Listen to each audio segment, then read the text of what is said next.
Hərbi prokuror Xanlar Vəliyev Konstitusiya Məhkəməsinin hakimi təyin olunacaq. APA-nın xəbərinə görə bu barədə təqdimat Milli Məclisə daxil olub. Xanlar Vəliyev aprelin 8-də səlahiyyət müddəti başa çatdığı üçün təqaüdə göndərilib.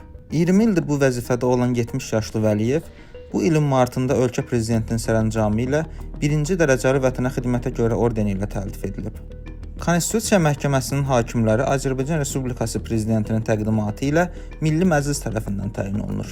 Aprelin 7-də Prezident İlham Əliyev Konstitusiya Məhkəməsi hakimlərinin vəzifədə olmasının yaş həddinin artırılması ilə bağlı qanun da imzalayıb. Dəyişikliklə Konstitusiya Məhkəməsi hakiminin vəzifədə olmasının yaş həddi 70-dən 75-ə artırılıb. Xanlar Vəliyevin adı hərbi qulluqçulara işgəncə verilməsi və onların qanunsuz azadlıqdan məhrum edilməsi ilə bilinən Tərtər işində təşkilatçılardan biri kimi çəkilir.